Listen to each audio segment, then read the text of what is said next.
دیکھیے اللہ تعالیٰ نے نبی بھیجا، نبی کو کتاب دی، اب اس کے بعد کچھ عرصے تک تو امت نے کتاب کو تھاما، نبی کے راستے پر چلے، اس کے بعد بدعات، اس کے بعد نئی رسومات، اس کے بعد تفرقہ، اس کے بعد اختلاف، کتابیں پڑھ رہے ہیں، تورات کے عالم ہیں، آپس میں دست و گریبان ہیں، اسی تورات کو پڑھ رہے ہیں، وہ اس کو کافر کہہ رہا ہے، وہ اس کو کافر کہہ رہا ہے، نتیجہ کیا نکلے گا؟ اگلی نسل کے دل میں شکوک و شبہات پیدا ہو جائیں گے۔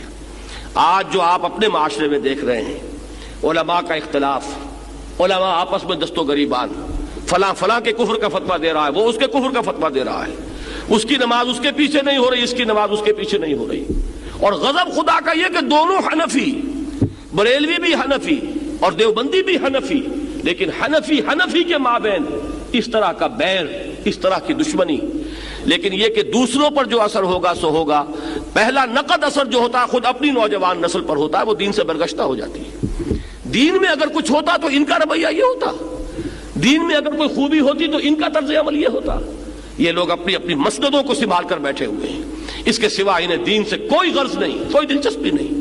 یہ ہے وہ نتیجہ کہ جو پیدا ہوتا ہے سب سے خطرناک، کہ نئی نسل، آنے والی نسل وہ دین سے برگشتہ ہو جاتی ہے۔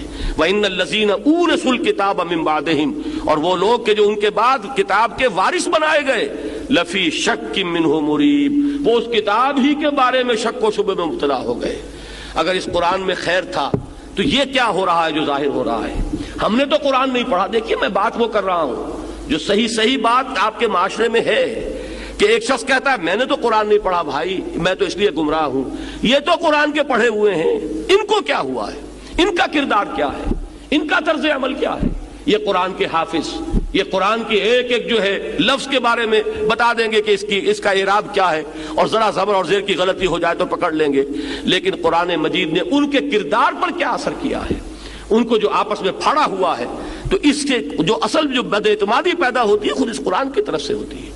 وَإِنَّ الَّذِينَ أُورِثُوا الْكِتَابَ مِن بَعْدِهِمْ لَفِي شَكٍّ مِّنْهُ مُرِيبٍ، نتیجہ یہ نکلتا ہے علماء کے اس تفرقے کا کہ پھر جو لوگ ان کے بعد وارث بنتے ہیں اس کتاب کے، وہ کتاب ہی کے بارے میں شک و شبے میں مبتلا ہو جاتے ہیں۔